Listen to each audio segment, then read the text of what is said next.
Para esta sección habíamos dado un bosquejo general del temario a ver. Dijimos que íbamos a mirar señales previas a la segunda venida de Cristo y luego veremos lo que hemos denominado eventos concomitantes, es decir, eventos que van a coincidir con la segunda venida de Cristo. Bien, en cuanto a las señales previas, las señales que reconocemos que van a venir antes de la venida del Señor Jesucristo, están las señales que demuestran, 1, la gracia de Dios, 2, aquellas que muestran oposición a Dios, y 3, aquellas que demuestran el juicio divino. Ahora bien, entramos al primer temario, señales que demuestran la gracia de Dios. Y vimos hace 8 días la predicación del Evangelio en todas las naciones. Así notamos que una de las señales que deben acontecer antes que el Señor Jesús regrese es la predicación del Evangelio como testimonio a todas las naciones. Se espera que en los últimos tiempos, ya los ubica, ¿no? ¿Cuáles son los últimos tiempos? La iglesia cumpla su misión, es decir, que esta señal sea cumplida por la iglesia. Por supuesto que con la ayuda del Espíritu de Dios, ¿no? Porque Él dijo, yo estoy con vosotros. O sea, que no es una tarea que nosotros llevamos a cabo en nuestra fuerza, sino en la capacidad del Señor, pero finalmente Dios quiso que fuera la iglesia la que cumpliera esta misión. No es Dios sin la iglesia que cumplirá. Él no va a venir otra vez a predicar el Evangelio, sino que encomendó a la iglesia para esta misión. La segunda señal, bueno, en cuanto a las señales que demuestran la gracia de Dios, es lo que se ha llamado la salvación de la plenitud de Israel. Este es un tema, hermanos, complejo, pero estamos aquí para estudiarlo y lo dejé por la noche porque pues de pronto ya después del almuerzo eso se vuelve pesado, ¿verdad? Y para esto leímos Romanos 11, sobre todo los versículos 25 al 27, y sobre todo esta parte que dice que ha acontecido a Israel endurecimiento en parte hasta que haya entrado la plenitud de los gentiles, y luego todo Israel será salvo, y etcétera, etcétera. Así que yo creo que es necesario, hermanos, hablar de esto. Y ya les voy a explicar los pormenores. Vamos a abordar el tema bajo 3 encabezados. Primero, lo que se ha creído de Israel en escatología. Segundo, lo que dice la Biblia con respecto a Israel y la iglesia. Y por último, lo que realmente afirma Romanos 11, 25. Vamos entonces, que el Señor nos ayude. 1. Lo que se ha creído de Israel en escatología. Quizá usted haya escuchado la frase, Israel es el reloj de Dios. Esta frase es un eslogan, pero contiene un gran significado detrás de una de las interpretaciones bíblicas más popularizadas al día de hoy, y esta se llama el dispensacionalismo. Es muy probable que usted ni siquiera sepa ese punto, y es muy probable que sea un buen dispensacionalista. Es decir, de pronto usted dice, yo no, ahora que escucho esta palabra, pero seguramente usted cree lo que ellos enseñan. Es la interpretación más popularizada el día de hoy que explica la Biblia y sobre todo las últimas cosas. El dispensacionalismo es un sistema teológico que afirma que Dios ha empleado diferentes medios de administración de sus planes en diferentes periodos de la historia humana, donde ha mostrado su gracia. Entonces, Dios, cuando trata a la humanidad, dice el dispensacionalista, la ha tratado como en secciones o dispensaciones. Por eso, dispensacionalismo. Se reconoce como el fundador, o al menos el más exitoso impulsor de este sistema, a John Nelson Darby. Es un inglés, estoy hablando en los años 1800. Él murió en 1882, para que usted tenga en cuenta de hasta dónde nos retrocedemos. Pero este dispensacionalismo se popularizó gracias a dos norteamericanos. El primero de ellos es el señor Scofield. Puede ser que Scofield no le suene, pero hay una Biblia comentada que lleva su nombre, Scofield. Lo que pasa es el problema cuando se comentan las Biblias, que la gente no discierne qué dice la Biblia y qué dice el que comenta, y lo hacen uno solo. Y gracias a este norteamericano se popularizó el dispensacionalismo, y le estoy hablando de que Scofield murió en 1921. Pues mire el gran legado. Y otro teólogo llamado Louis Sperry Chafer. Este hombre murió en 1952 e hizo una teología sistemática. Entonces, ¿qué ocurre? Que con ese impulso, básicamente en Norteamérica, y ese fue la interpretación que nos llegó a Latinoamérica, porque en Latinoamérica los misioneros que vinieron a dejar el evangelio todos fueron americanos o norteamericanos, pues para que nos entendamos. Por eso el dispensacionalismo se hizo popular, aunque antes de estos señores no había dispensacionalismo. O sea que hasta antes de 1800 nadie conocía el dispensacionalismo. Eso es algo nuevo en la historia de la iglesia, pero hoy es lo que la mayoría de iglesias cree, así no hayan nunca escuchado a Darby, a Scofield, a Chafer, ni dispensacionalismo. Bien, le voy a explicar para hacer, mi primer punto es, ¿qué se dice de Israel según esta interpretación? Bueno, le dije que básicamente Dios trata con la humanidad en 7 dispensaciones, como la historia. Desde Adán, piense, desde Adán hasta el juicio final o la segunda venida de Cristo, todo eso lo seccionan en 7 partes. Su forma de entender la Biblia. En las cuales Dios primero trató con Israel, con el pueblo de Israel, hasta que este pueblo rechazó a Jesucristo. En esta estructura, no voy a hablar de las 4 primeras dispensaciones, caigamos en la quinta. La quinta dispensación ellos la llaman la dispensación de la ley, la cual duró casi 1500 años y comprende desde el Éxodo hasta la muerte de Cristo. Ese periodo se llama la dispensación de la ley, donde Dios trató con la nación judía. ¿Sí? Tenía en mente la nación judía, desde que se conformó como un pueblo hasta que la nación judía, ya conformada como un pueblo, rechazó al Mesías. Esa es la quinta dispensación. Esto dio paso a la sexta dispensación, y es la dispensación de la gracia o la era de la iglesia, la que comienza con la muerte de Cristo y termina con una doctrina que ellos tienen que se llama el arrebatamiento de la iglesia, que ellos piensan que un día común y corriente el Señor arrebatará, quitará la iglesia de aquí.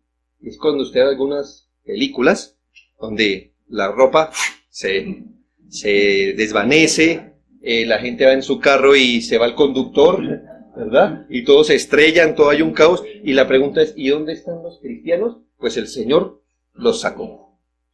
Entonces, mire, la sexta dispensación se llama la de la gracia o la era de la iglesia, y comenzó, ya que Israel, que Dios estaba tratando era con el pueblo de Israel, rechazó a Cristo. Después de su muerte empieza la era de la iglesia o la gracia, o sea que antes estábamos en la ley, ahora estamos en la gracia, y esta termina cuando el Señor arrebate su iglesia. Nosotros no creemos eso, pero le estoy diciendo que se cree hoy y que es lo más popular hoy. Esto dará paso a la séptima dispensación, que se llama el reino milenial de Cristo.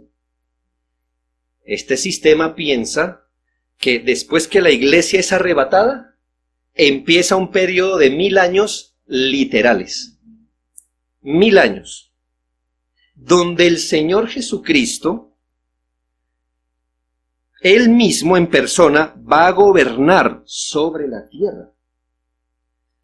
Este reino, o en este reino milenial, en esos 1000 años, el Señor volverá a ver a Israel, a la nación judía, hasta que la nación judía le reconozca esta vez como el Mesías, que en la dispensación de la ley rechazó.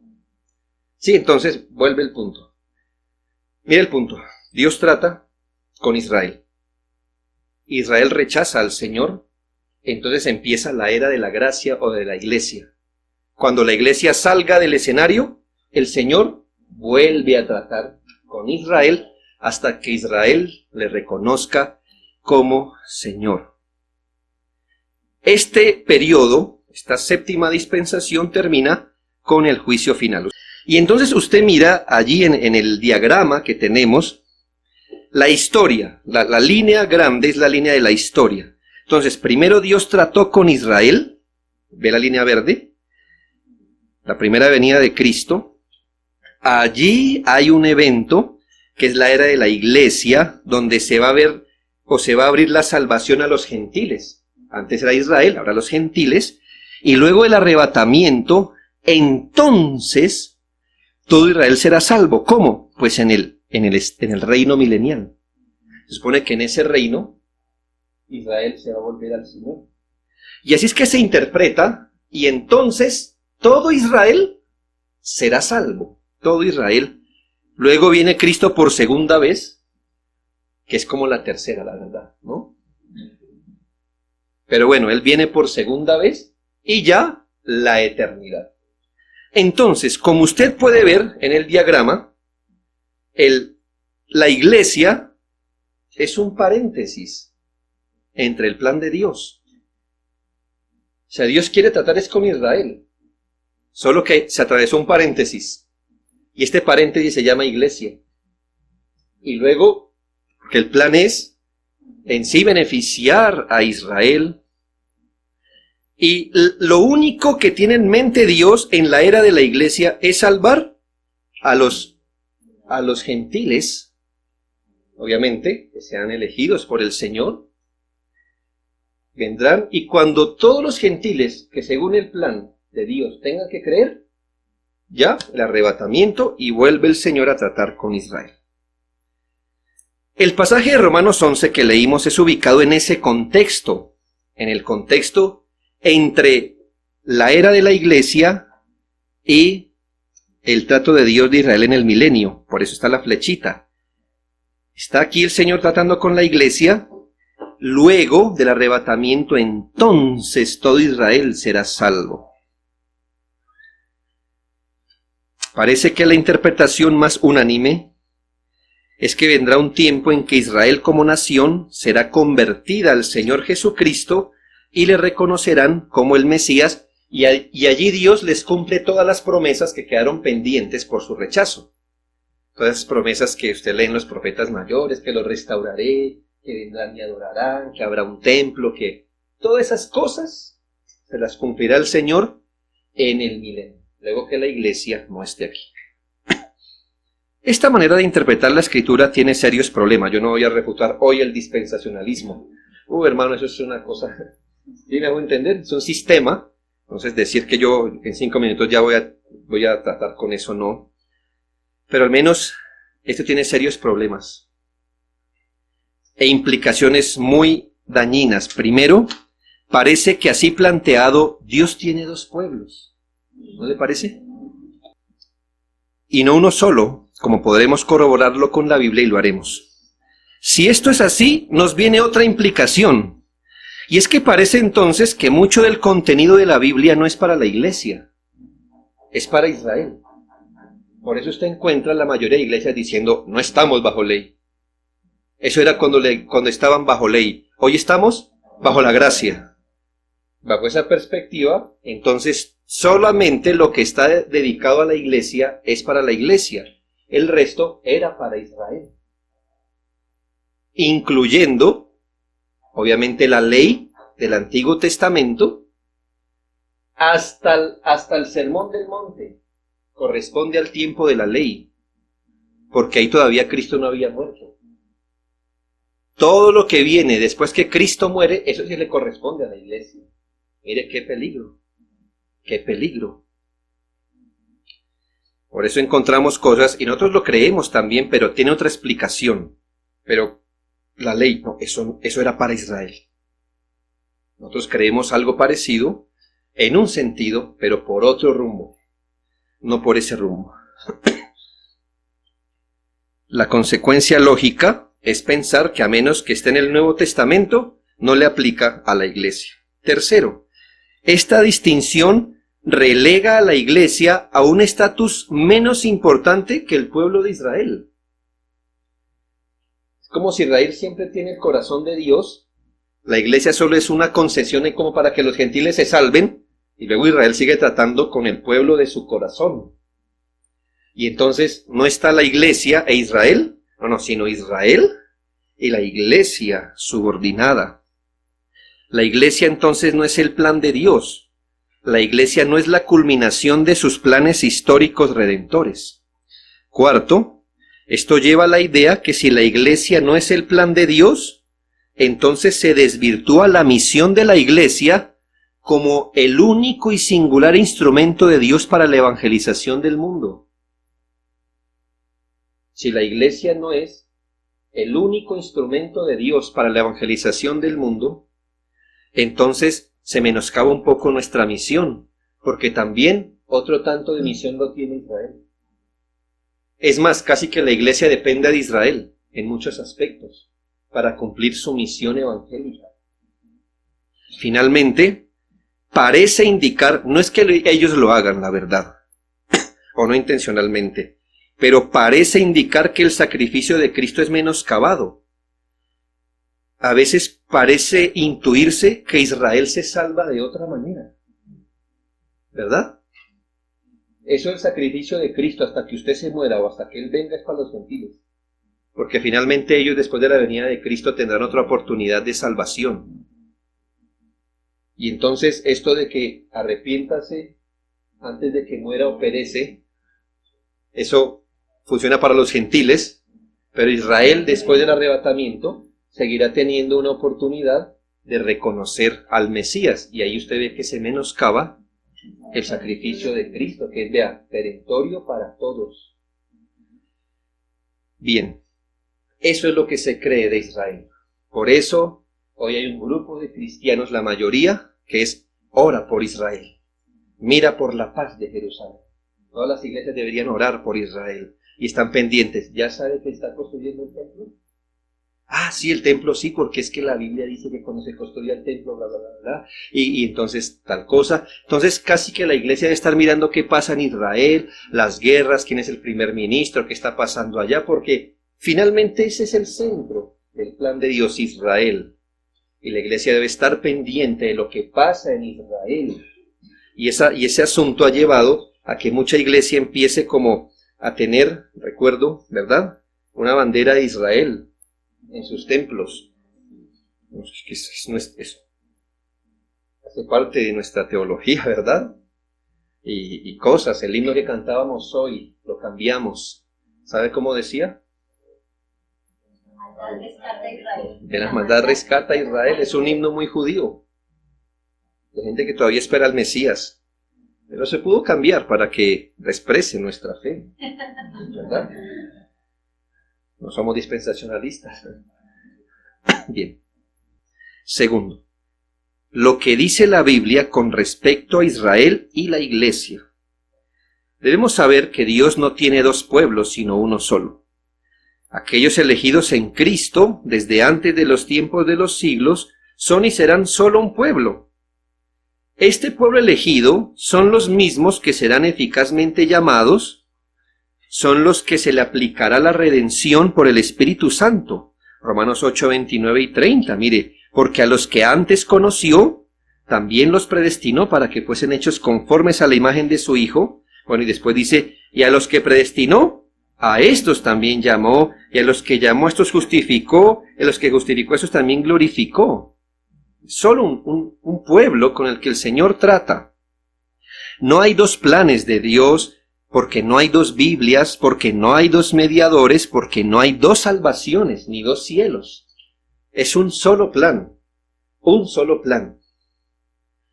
Pero debemos reconocer la relación que hay entre Israel y la iglesia. Es muy importante reconocer. Porque si bien Dios no tiene dos pueblos, Israel y la iglesia, tampoco Israel y la iglesia es lo mismo. ¿Ya? ¿Qué relación tienen? Esto es un tetero, hermanos. Esto toca masticarlo, pero lo voy a decir igual. En cuanto a su relación, en el desarrollo del plan redentor, en lo que hemos llamado la estrategia de Dios al desarrollar su plan redentor, Israel y la iglesia se relacionan de tres maneras. Uno, se relacionan de forma orgánica o progresiva. ¿Qué queremos decir? Es difícil decirlo, pero le voy a colocar un ejemplo. ¿Qué relación hay entre la semilla y el árbol completo? ¿Qué relación hay? ¿Sí me hago entender? Es difícil hacerlo con palabras, ¿verdad? ¿Qué relación hay entre la semilla y el árbol? Bueno, hay una relación orgánica, se llama. O sea que la semilla está conectada al árbol en el sentido que la semilla progresó, se desarrolló hasta convertirse en un árbol. Pero usted no puede decir que la semilla es un árbol. No, la semilla es una semilla y el árbol es el árbol. Pero no habría árbol sin semilla. Pero la semilla no saltó de un día así como el maíz pira, ¿verdad? Se convirtió en un árbol. No, sino que ¿qué pasó? Eso a veces no parecía árbol y empezó a parecerse hasta que quedó. Esa es la relación que hay entre Israel y la iglesia, una relación orgánica.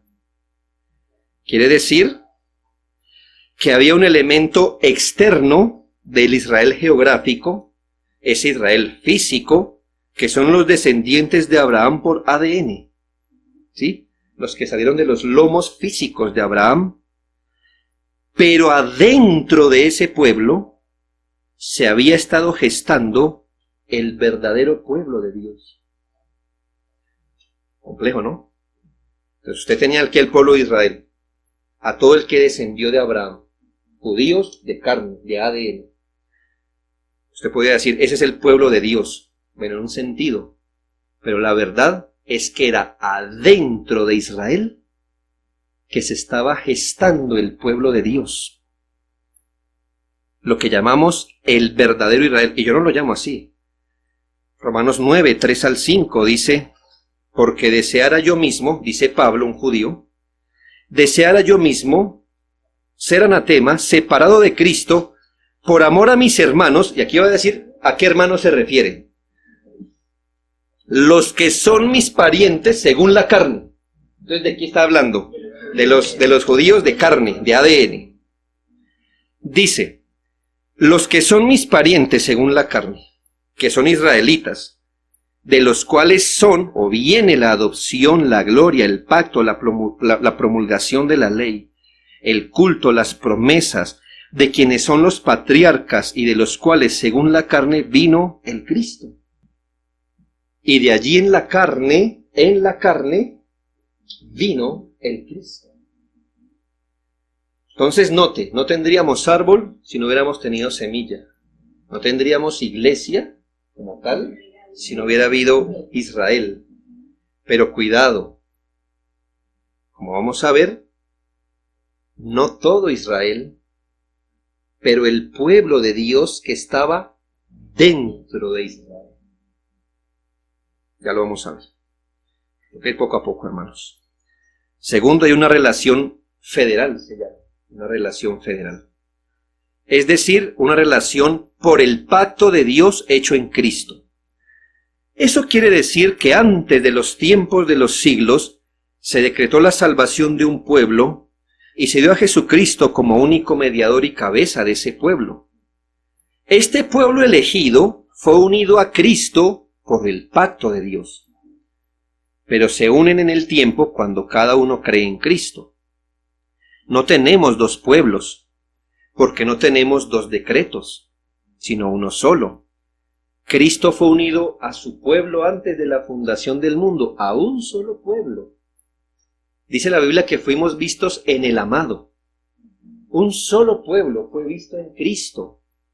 Así que como en el decreto de Dios, Cristo fue dado como cabeza de ese pueblo, la relación que tenemos la encontramos en Romanos 9, 6 al 8. Y la pregunta que responde Pablo es, ¿qué ha pasado con Israel según la carne? Es decir, si Dios tiene un pueblo espiritual, entonces, ¿qué pasó con Israel según la carne? Dice, no que la palabra de Dios haya fallado. La razón, porque no todos los que descienden de Israel son israelitas, ni por ser descendientes de Abraham son todos hijos. Entonces la pregunta es un momento. Dios tiene un solo pueblo y creíamos que era Israel. ¿Es eso cierto, Pablo? No.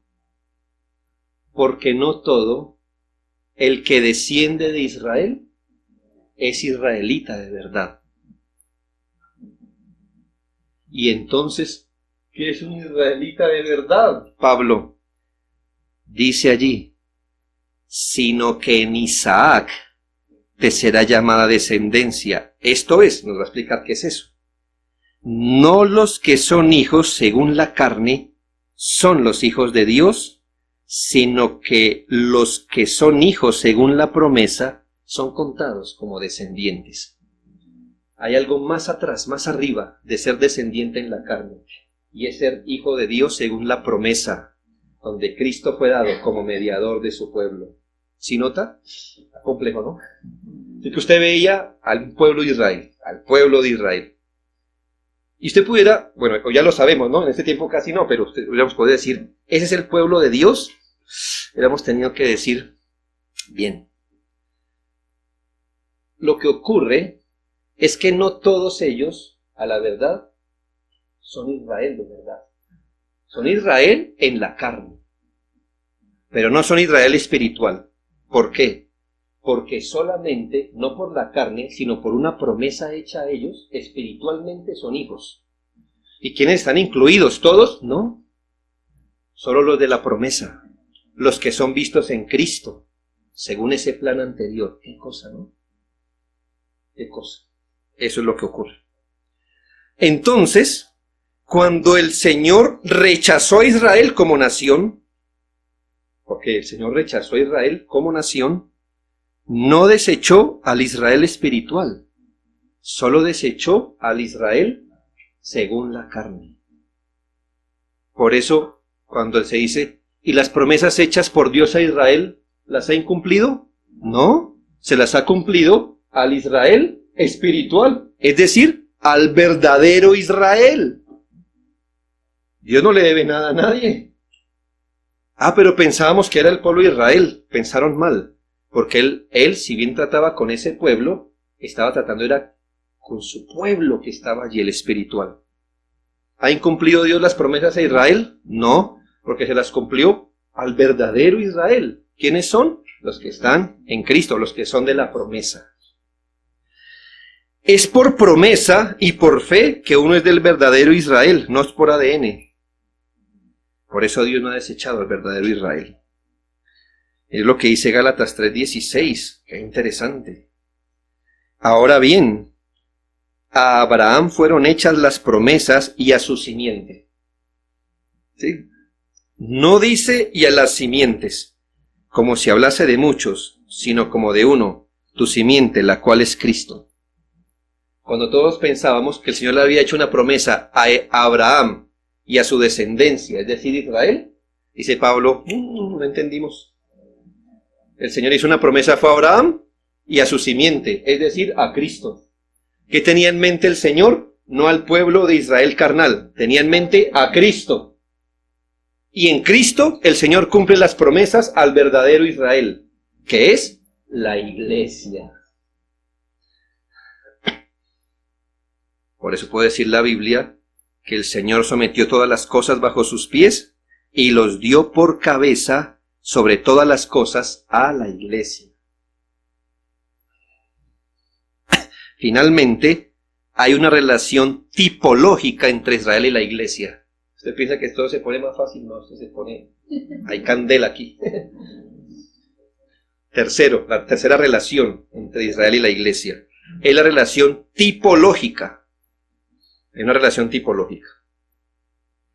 Esto es más complejo porque cuando hablamos de la teología de los pactos bíblicos, que es la que nosotros... Es la teología que tenemos nosotros, lo que para otras iglesias es el dispensacionalismo, para nosotros es la teología de los pactos, ¿sí?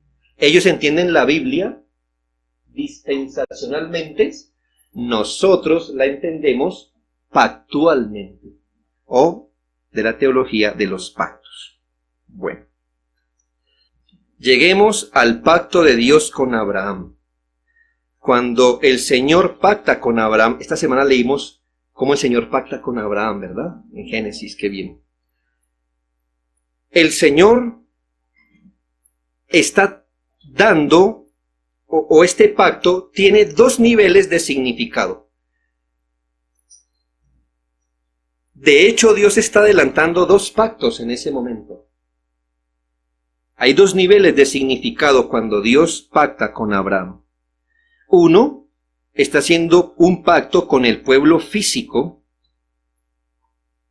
con los que descenderían de Abraham, en los cuales se llevarían planes provisionales, y el otro que está llevando a cabo es el pacto con el pueblo mesiánico, es decir, con el pueblo de Cristo. Dios trataba con Abraham, ¿sí? Usted lo veía así. Pero la verdad, si usted hubiera corrido la cortina, eso no es así, eso iba así. Ese mismo pacto, esas mismas palabras que el Señor estaba diciendo a Abraham, no eran así. Eran así. Le estaba hablando al mismo tiempo al pueblo físico y al pueblo espiritual. Piense en un círculo externo y en un círculo interno. El círculo de afuera corresponde a esa relación pactual con Dios a través de Abraham. El círculo de adentro corresponde a la relación del pacto hecha en Cristo, que es la simiente de Abraham. Hay un nivel temporal y terrestre que tenía que ver con ingresar a Canaán y tener muchos hijos. ¿Se acuerda? Lo ingresaré a la tierra, haré que su descendencia sea enorme sobre la tierra, y ese es el cumplimiento temporal de ese pacto, pero había otro nivel del pacto tocante a las promesas de un hijo, Cristo, y a una nueva tierra. Ya entendemos por qué Abraham, dice la Biblia, que al entrar a Canaán no quiso comprar nada allí, porque él esperaba una mejor patria. Él estaba viendo lo que a veces no vemos. Él entró a Canaán, ¿verdad? Dios le prometió Canaán, él entró. Pero él decía, pero esto no es. Es, sí, en cuanto a la promesa externa. Y no es en cuanto a la promesa espiritual. Él pensaba en el cielo. ¿Sí ve los dos niveles allí? Entonces, para la descendencia de Abraham según la carne, Dios no les debe nada. ¿Por qué? Porque Dios los ingresó a la tierra prometida. Les dio mucha descendencia y les dijo, si se portan bien, yo los bendigo. Si no, los abandono. ¿Qué hizo el pueblo? Fue rebelde y ¿qué hizo el Señor? Los abandonó. Ese es el fin del pacto externo, terrenal, en la carne. Pero había otro nivel. En el Israel físico, el Señor no le debe nada a Israel. Usted puede leer Josué 23:12. Mire que ya en tiempos de Josué, recuerde que Josué es el hombre que ingresa al pueblo de Israel a la tierra prometida. Dice Josué 23:14, reconoced pues con todo vuestro corazón y con toda vuestra alma que no ha faltado una de todas las buenas palabras que Jehová vuestro Dios había dicho de vosotros, todas os han acontecido, no ha faltado ninguna de ellas. ¿Qué prometió el Señor a Abraham? Que a los 400 años el pueblo saldría y entraría a la tierra y sería una gran multitud. ¿Se la prometió? ¿Se la cumplió? Y también le dijo en ese mismo pacto, si ustedes me abandonan, yo los abandono. Y el pueblo lo abandonó. ¿Y qué hizo el Señor? ¿Qué le debe Dios a Israel en la carne? ¿Era lo único que Dios le estaba hablando a Abraham? No. Hay una parte espiritual allí adentro.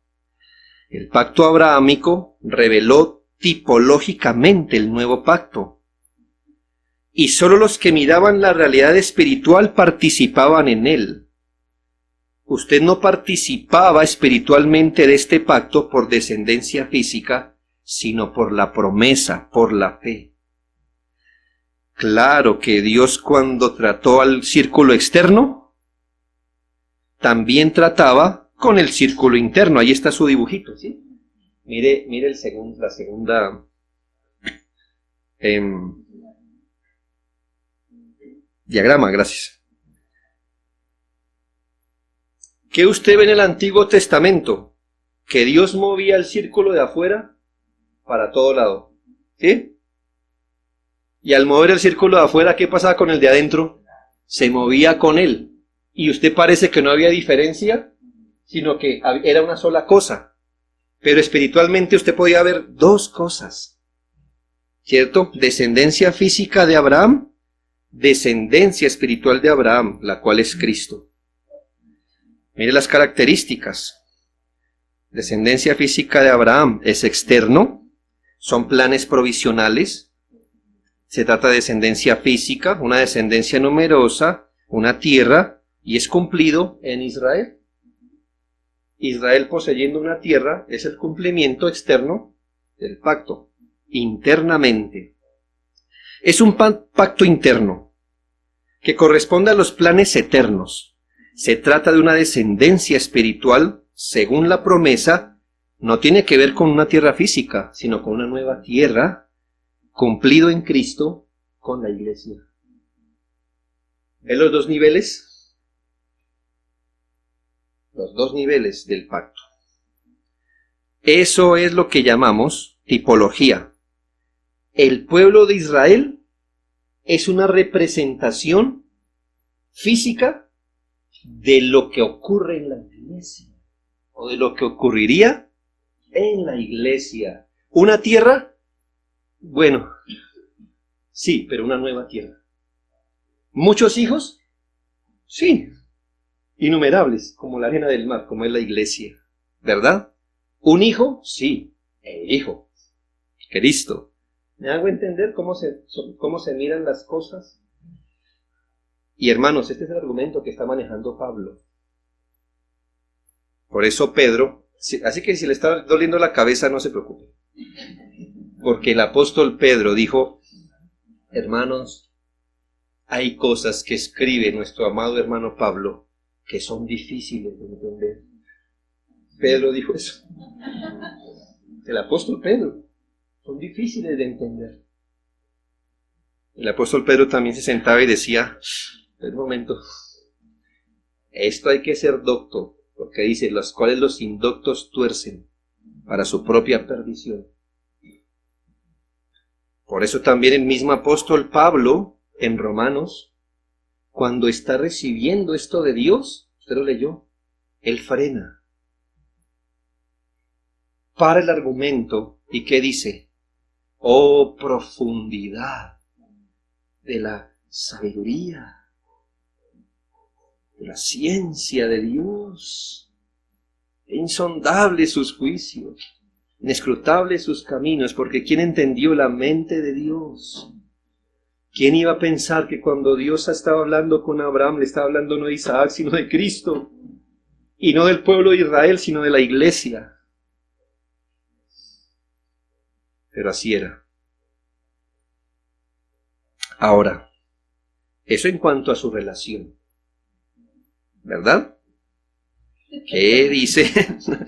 Gracias, hermana. ¿Qué dice la Biblia respecto a Israel y la iglesia? En cuanto a su relación, hay una relación orgánica, federal y tipológica. En cuanto a su descripción, no se rinda.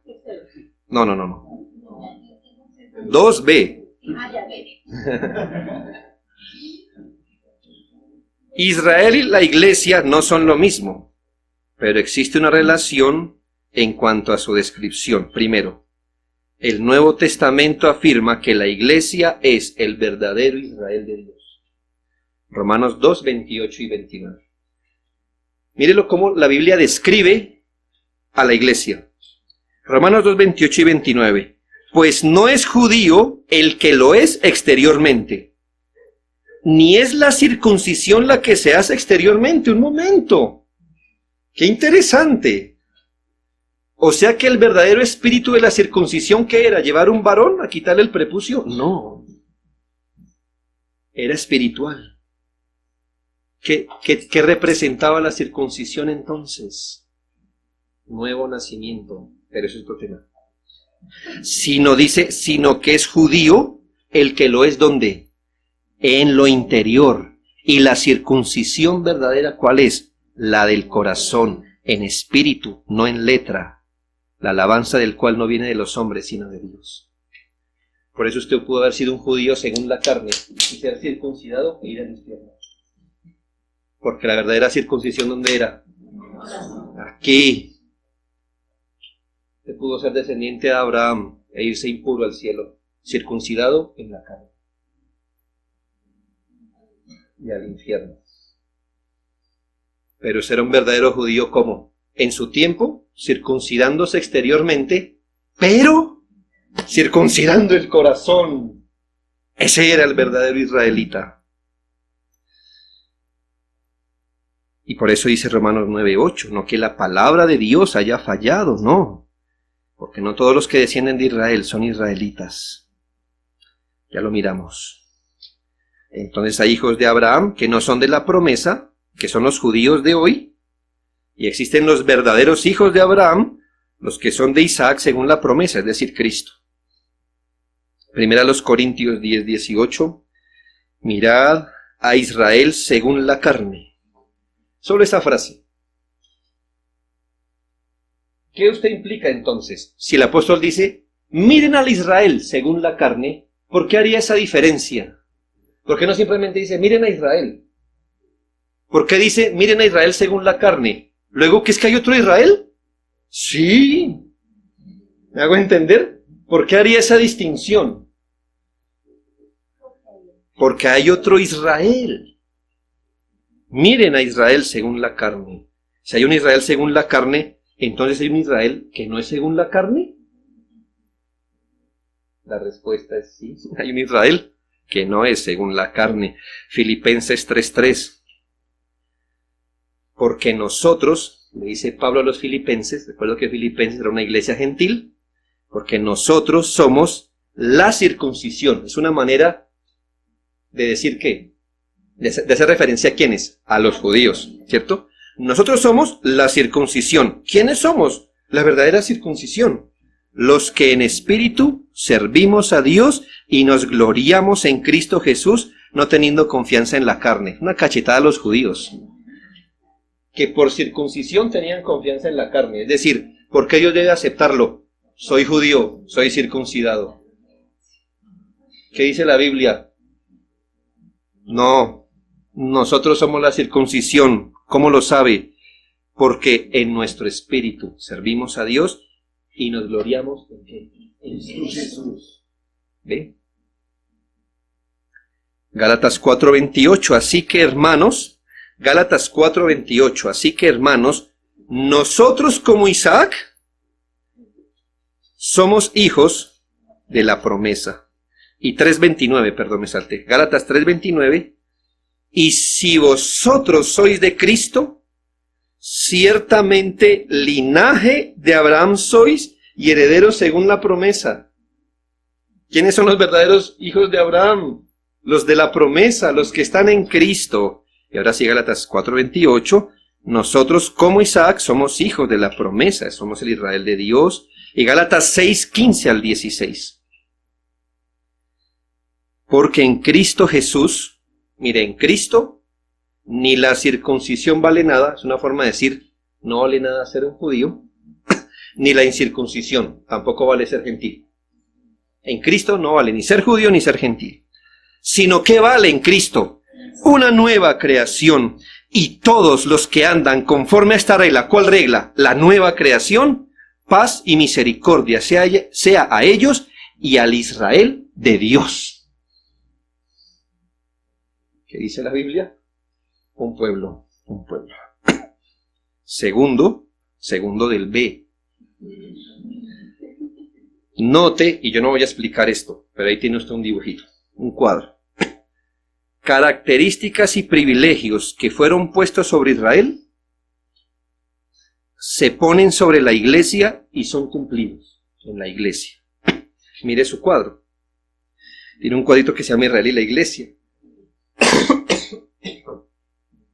Dice, ¿cómo le llamó Dios a Israel? Santos. Y la iglesia, santos. Son los verdaderos, ¿no? Escogidos, escogidos. Amados, amados. Llamados, llamados. Usted puede reconocer eso. Congregación le llama. Rebaño, rebaño. Nación santa. Reino de sacerdotes. Especial tesoro. Pueblo adquirido por Dios. Pueblo santo. Todo eso también se le pone sobre la iglesia, pero en su verdadero significado. Pueblo de la heredad. Tabernáculo de Dios en Israel. Dios anda entre ellos, como su Emanuel. En el pueblo de Israel había 12 patriarcas, pero en el nuevo hay 12 apóstoles. Cristo es desposado con ellos, y allí está el Nuevo Testamento. Así que note que hay una relación en cuanto a cómo es visto Israel y la iglesia Israel, ¿verdad? El verdadero Israel, que es la iglesia. Y tercero, la Biblia afirma que Dios solo tiene un pueblo. Hermanos, claramente la Biblia afirma que solo Dios tiene un pueblo, que Cristo solo tiene un pueblo. ¿Cuántas cabezas tiene la iglesia? Una. Entonces, ¿cuántos cuerpos tiene la cabeza? Uno, hermano. Perdón, sí. ¿Cuántos cuerpos tiene la cabeza? Sí, un cuerpo. Sí, nosotros diríamos, no somos una sola iglesia con dos cabezas, no, solo una. Pero al revés también pasa. Es una sola cabeza con un solo cuerpo y no tiene dos cuerpos. Israel y la iglesia es uno solo. ¿Cuántas familias ve usted en la Biblia? Digo, como familia de Dios. Está la familia de Dios. ¿Cuántas esposas tiene el Señor para llamarnos a ser monógamos? Una. Él no tiene una y otra. Una sola. Y esta es los hijos de la promesa, la iglesia. Juan 10:16.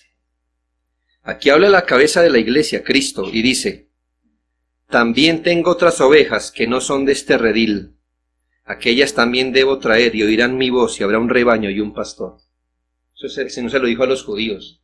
Y dijo, yo tengo otras ovejas, ¿verdad? Que debo traer para que haya un solo rebaño.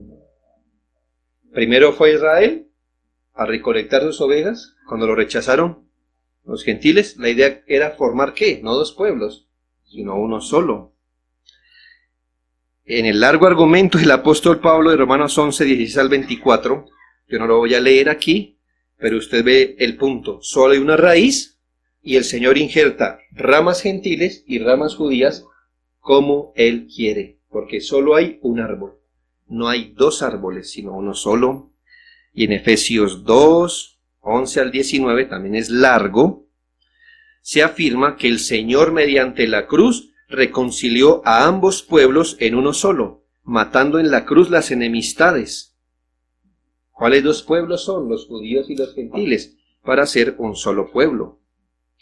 Luego el apóstol perdón, en Apocalipsis 21, 9 al 12. Es largo, pero voy a dar unos pasajes nomás. Apocalipsis 21, 9 al 12. Y habló conmigo diciendo, ven acá y yo te mostraré la desposada, la esposa del Cordero. Qué interesante, ¿no? Quiero ver eso. Cómo es descrita la esposa de Cristo. Quiero verlo. Cómo es la esposa del Cordero. Porque si fuéramos dispensacionalistas, sale una y después la otra. Esposa, ¿no es así? Pero aquí dice que la esposa del Cordero tenía un muro con 12 puertas. Y en las puertas 12 ángeles y nombres inscritos, que son las 12 tribus de los hijos de Israel. Y el muro de la ciudad tenía 12 cimientos, y sobre ellos los 12 nombres de los 12 apóstoles del Cordero. ¿Sí nota? Es un solo pueblo, conformado por los judíos que creen en el Señor y por los gentiles que creen en el Señor. Usted no está allí por ser judío ni por ser gentil, ni es rechazado por ser judío ni por ser gentil. ¿Me hago entender? La nacionalidad, ¿cuánto cuesta? ¿Cuánto vale? Nada, es indiferente. O sea, el israelita no tiene 1+1 para que Dios diga, bueno, está bien, es pecado, +1 porque es israelita. Pero por ser del pueblo que rechazó a Cristo tampoco tiene un -1. Y el gentil no tiene ni un +1 ni un -1. La nacionalidad es indiferente. ¿Qué pesa? Estar en Cristo. Después de esto, hermanos, es una conclusión breve. Entonces, ¿qué realmente afirma Romanos 11:25? ¿Qué afirma? ¿Cómo Dios cumple la promesa que dice, entonces todo Israel será salvo? ¿Cómo la cumple? ¿Cómo la cumple? Siguiendo la línea de argumentación del apóstol, podemos decir que si bien Israel en la carne ha sido endurecido en incredulidad, este endurecimiento ha sido y continuará siendo solamente un endurecimiento parcial. Cuando Dios dice que Israel se ha endurecido, no es todo Israel. Porque, hermanos, los apóstoles, ¿de dónde fueron? ¿Verdad? La primera iglesia fue judía. Entonces, no es que haya ocurrido un endurecimiento total. Es en cuanto a la nación, pero es parcial. En otras palabras, el Israel nacional, el Israel geográfico, los judíos hoy día, en donde estén, continuarán volviéndose al Señor hasta la segunda venida, mientras que el Señor también va reuniendo a todos los gentiles. Es un solo plan. Así que el Señor está yendo por sus ovejas. ¿Está reuniendo a judíos? Por supuesto. ¿Y a gentiles? Pues por supuesto. Los gentiles no han dejado de creer en Cristo. Como nación rechazaron a Cristo, pero individualmente han seguido llegando a Cristo, han llegado a Cristo. Y de este modo, todo Israel será salvo. Les recuerdo que esto debe ser entendido en el contexto de los últimos tiempos. Y entonces, si usted mira mi cuadrito final, si bien reconocemos que externamente Dios trató con Israel en el antiguo pacto, desde la primera venida de Cristo hasta la segunda, el Señor está recogiendo a sus elegidos gentiles, pero también sigue recogiendo a los elegidos judíos. Y nosotros entendemos que de esa forma, Israel será salvo. La plenitud de Israel será salva. ¿La plenitud de cuál? La plenitud de todos los israelitas elegidos que tengan que venir a Cristo porque son elegidos por Dios según la promesa. Pero es que lo mismo está pasando con los gentiles. ¿Me hago entender? El punto es tratar de meter, como ya me preconcibieron del dispensacionalismo, entonces borro a los gentiles y me centro en Israel. No, la cuestión no es Israel, gentiles, Israel, sino Israel, gentiles. El plan se está llevando a cabo de forma paralela. ¿Por qué el apóstol habla de los judíos? Pues porque la pregunta es, ¿y qué pasó con los judíos? A ver, siguen llegando a Cristo y llegarán, y de esa forma todo Israel, todo ese Israel, los judíos que han de ser salvos, la totalidad de los escogidos que hay en Israel, será salvo. No un Israel después de un arrebatamiento, cosas así, no. La totalidad de los escogidos de Israel llegará, como la totalidad de los escogidos gentiles llegará, y luego vendrá el fin. En otras palabras, cuando nuestro Señor ya no tenga ninguna oveja más que recoger en Israel, ni entre los judíos, Él volverá. El signo de la salvación de la plenitud de Israel, interpretado de esta manera, no hace posible fijar con exactitud la fecha de la segunda venida de Cristo. No sabemos cuándo Dios recoja al último de sus elegidos, sea judío o gentil. Nos dice en cambio que los judíos continuarán convirtiéndose al cristianismo durante toda la era entre la primera y la segunda venida de Cristo, tiempo en el que también los gentiles estarán siendo reunidos. Deberíamos hacer intentos por alcanzar a los judíos, tantos como lo haríamos por alcanzar a los gentiles. Por ser judío no tiene prohibida la salvación ni tiene un punto extra. Es un pecador como un gentil. Si se encuentra un judío, no le diga, no, ustedes rechazaron a Cristo, no, pues predíquele.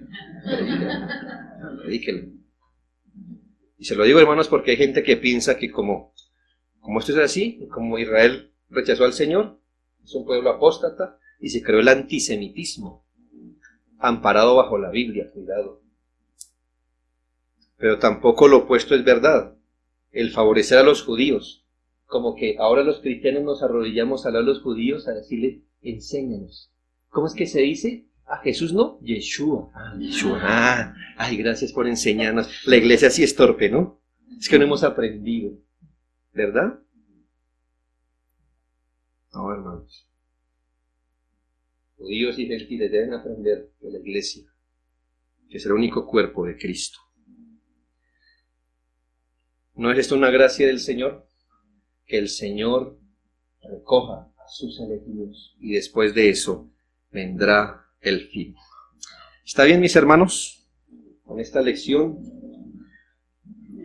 usted tiene que volver a estos apuntes, sin duda, y tratar de entender. Pero hermanos, lo que pasa con estos temas es que usted los aprendió de la mala manera, sin tanta paciencia, pero los aprendió de mala manera, ¿verdad? Y es mejor hacerlo bien. Oremos al Señor.